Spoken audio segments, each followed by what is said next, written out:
ಈ ಬಾರಿಯ ಲೋಕಸಭಾ ಚುನಾವಣೆ ಇನ್ನಿಲ್ಲದಂತಹ ಕುತೂಹಲವನ್ನು ಮೂಡಿಸ್ತಾ ಇದೆ. ಒಂದು ಕಡೆ ಎನ್ಡಿಎ ಮೈತ್ರಿಕೂಟ, ಮತ್ತೊಂದು ಕಡೆ INDIA ಇಂಡಿಯಾ ಮೈತ್ರಿಕೂಟ. ಎನ್ಡಿಎ ಮೈತ್ರಿಕೂಟದಲ್ಲಿ ಪ್ರಧಾನಿ ಅಭ್ಯರ್ಥಿ ಯಾರು ಅನ್ನೋದ್ರಲ್ಲಿ ಯಾವುದೇ ಗೊಂದಲ, ಅನುಮಾನ ಇಲ್ಲ, ನರೇಂದ್ರ ಮೋದಿ. ಇತ್ತ ನರೇಂದ್ರ ಮೋದಿಗೆ ಎದುರಾಗಿ ಇಂಡಿಯಾ ಮೈತ್ರಿಕೂಟದ ಪ್ರಧಾನಿ ಅಭ್ಯರ್ಥಿ ಅಥವಾ ಇಂಡಿಯಾ ಮೈತ್ರಿಕೂಟದ ನಾಯಕ ಯಾರು ಎನ್ನುವಂತ ಪ್ರಶ್ನೆ ಸಹಜವಾಗಿ ಎಲ್ಲರಲ್ಲೂ ಕೂಡ ಇದೆ.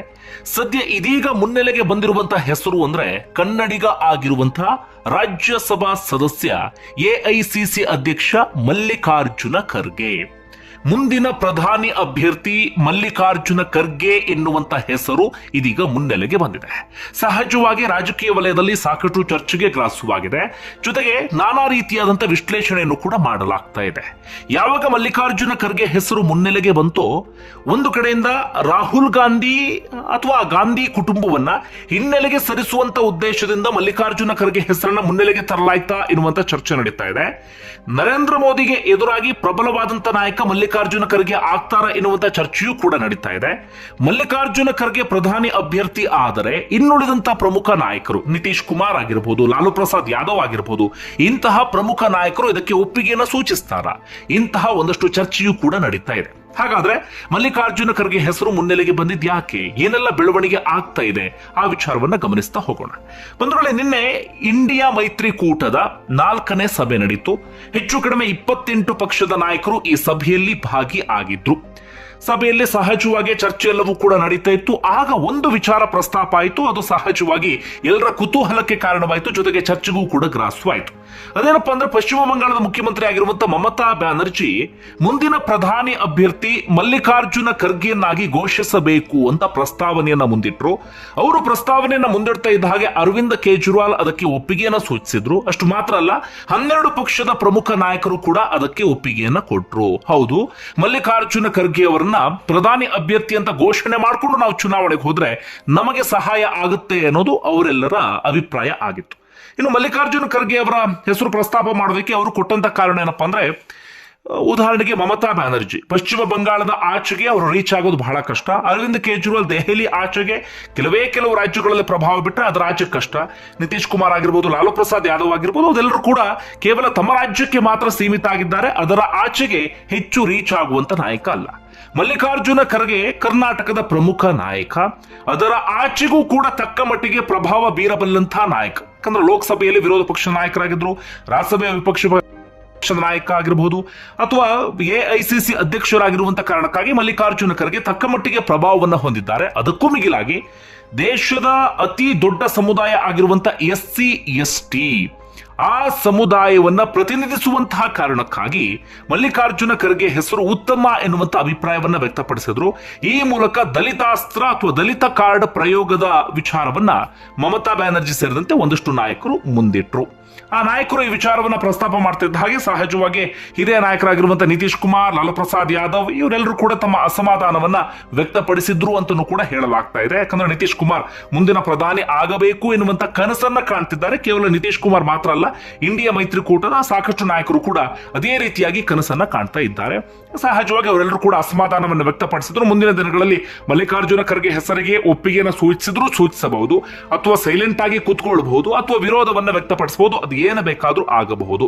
ಆದ್ರೆ ಈಗ ಆಗ್ತಿರುವಂತಹ ಪ್ರಮುಖ ಚರ್ಚೆ ಏನಪ್ಪಾ ಅಂದ್ರೆ, ಮಲ್ಲಿಕಾರ್ಜುನ ಖರ್ಗೆ ಹೆಸರನ್ನ ಪ್ರಸ್ತಾಪ ಮಾಡೋದಕ್ಕೆ ಕಾರಣ ರಾಹುಲ್ ಗಾಂಧಿ ಅಥವಾ ಗಾಂಧಿ ಕುಟುಂಬವನ್ನ ಹಿನ್ನೆಲೆಗೆ ಸರಿಸುವಂತ ಉದ್ದೇಶ ಎನ್ನುವಂತ ಚರ್ಚೆ ಜೋರಾಗಿ ನಡೀತಾ ಇದೆ.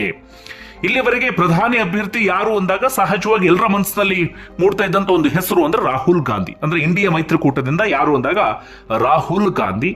ಇಲ್ಲಿವರೆಗೂ ಕೂಡ ಅದೇ ಹೆಸರು ಮುನ್ನೆಲೆಗೆ ಬರ್ತಾ ಇತ್ತು, ಅಥವಾ ಅದೇ ಹೆಸರು ಚರ್ಚೆಗೆ ಗ್ರಾಸವಾಗ್ತಿತ್ತು. ಹೀಗಾಗಿ ಆ ಹೆಸರನ್ನ ಹಿನ್ನೆಲೆಗೆ ಸರಿಸಬೇಕು ಅಂತ ಮಮತಾ ಬ್ಯಾನರ್ಜಿ ಅಂಡ್ ಗ್ಯಾಂಗ್, ಮಮತಾ ಬ್ಯಾನರ್ಜಿ ಜೊತೆಗೆ ಇನ್ನೊಂದಷ್ಟು ಪ್ರಮುಖ ನಾಯಕರು ಈ ಪ್ಲಾನ್ ಮಾಡಿದ್ದಾರೆ ಎನ್ನುವಂತ ಮಾತು ಇದೀಗ ಜೋರಾಗಿ ಕೇಳಿ ಬರ್ತಾ ಇದೆ. ಗಾಂಧಿ ಕುಟುಂಬವೇ ಮಲ್ಲಿಕಾರ್ಜುನ ಖರ್ಗೆ ಹೆಸರನ್ನ ಪ್ರಸ್ತಾಪ ಮಾಡಿದ್ರೆ, ಅವರೇ ಪ್ರಧಾನಿ ಅಭ್ಯರ್ಥಿ ಆಗಲಿ ಎನ್ನುವಂತ ಮಾತನ್ನ ಹೇಳಿದ್ರೆ ಯಾವುದೇ ಚರ್ಚೆಯೂ ಕೂಡ ನಡೀತಾ ಇರಲಿಲ್ಲ. ಆದ್ರೆ ಇಲ್ಲಿ ಮಲ್ಲಿಕಾರ್ಜುನ ಖರ್ಗೆ ಹೆಸರನ್ನ ಪ್ರಸ್ತಾಪ ಮಾಡಿದ್ದು ಗಾಂಧಿ ಕುಟುಂಬ ಅಲ್ಲ, ಆದರೆ ಮಮತಾ ಬ್ಯಾನರ್ಜಿ ಇದೀಗ ಗಾಂಧಿ ಕುಟುಂಬದ ಪರಿಸ್ಥಿತಿ ಹೇಗಾಗಿದೆ ಅಂದ್ರೆ ಮಲ್ಲಿಕಾರ್ಜುನ ಖರ್ಗೆ ಹೆಸರನ್ನ ಒಪ್ಪಿಕೊಳ್ಳುವ ಹಾಗೂ ಇಲ್ಲ, ಒಪ್ಪಿಕೊಳ್ಳದೆ ಅದನ್ನ ಬದಿಗೆ ಸರಿಸುವ ಹಾಗೂ ಇಲ್ಲ. ಖರ್ಗೆ ಹೆಸರನ್ನ ಬದಿಗೆ ಸರಿಸಿದ್ದೇ ಆದಲ್ಲಿ ಪ್ರಮುಖ ನಾಯಕನಿಗೆ ಮಾಡಿದಂತ ಅವಮಾನ ಎನ್ನುವ ರೀತಿಯಲ್ಲಿ ಚರ್ಚೆ ಆಗತ್ತೆ, ಅಥವಾ ದಲಿತ ನಾಯಕನೊಬ್ಬನನ್ನ ಬದಿಗೆ ಸರಿಸ್ಬಿಟ್ರು ಎನ್ನುವಂತ ಚರ್ಚೆ ಆಗತ್ತೆ, ಅಥವಾ ಒಪ್ಕೊಂಡು ಬಿಟ್ರೆ ರಾಹುಲ್ ಗಾಂಧಿಗೆ ಪ್ರಧಾನಿ ಆಗುವಂತ ಅವಕಾಶ ಕೈ ತಪ್ಪಿದ ಹಾಗಾಗತ್ತೆ. ಹೀಗಾಗಿ ಒಂದು ರೀತಿಯಲ್ಲಿ ಇಕ್ಕಟ್ಟಿಗೆ ಸಿಕ್ಕಾಕೊಂಡಂತ ಪರಿಸ್ಥಿತಿ ಗಾಂಧಿ ಕುಟುಂಬಕ್ಕೆ ಎದುರಾದಂತಾಗಿದೆ. ಈ ಕಾರಣಕ್ಕಾಗಿ ಇದೀಗ ರಾಜಕೀಯ ವಲಯದಲ್ಲಿ ಈ ವಿಚಾರ ಸಾಕಷ್ಟು ಚರ್ಚೆಗೆ ಗ್ರಾಸವಾಗಿದೆ. ಅಷ್ಟು ಮಾತ್ರ ಅಲ್ಲ, ಮಲ್ಲಿಕಾರ್ಜುನ ಖರ್ಗೆ ಹೆಸರು ಮುನ್ನೆಲೆಗೆ ಬರ್ತಾ ಇದ್ದ ಹಾಗೆ ಇಂಡಿಯಾ ಮೈತ್ರಿಕೂಟದಲ್ಲಿ ಒಂದು ಹಂತದ ತಳಮಳ ಶುರುವಾಗಿದೆ.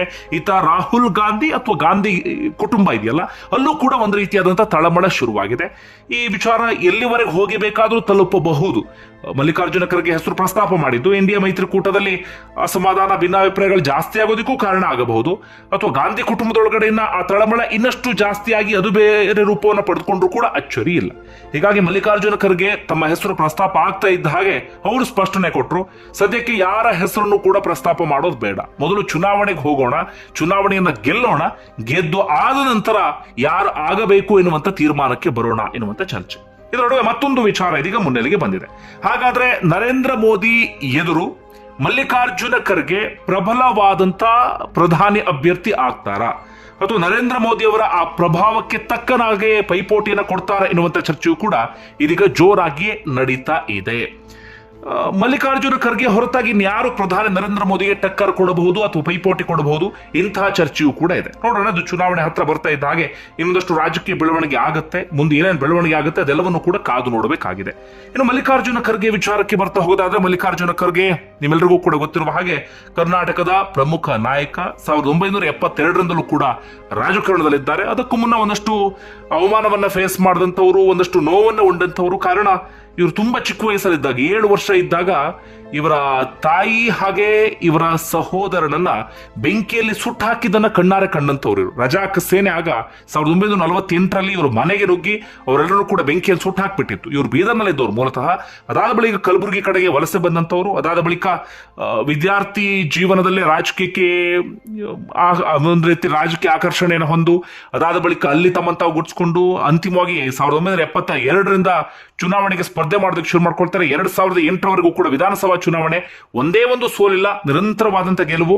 2009, 2014 ಲೋಕಸಭಾ ಚುನಾವಣೆಯ ಗೆಲುವು, ಕಳೆದ ಚುನಾವಣೆಯಲ್ಲಿ ಸೋಲು. ಪ್ರಪ್ರಥಮ ಬಾರಿಗೆ ಸೋಲನ್ನು ಕಂಡಂತವರು ಮಲ್ಲಿಕಾರ್ಜುನ ಖರ್ಗೆ.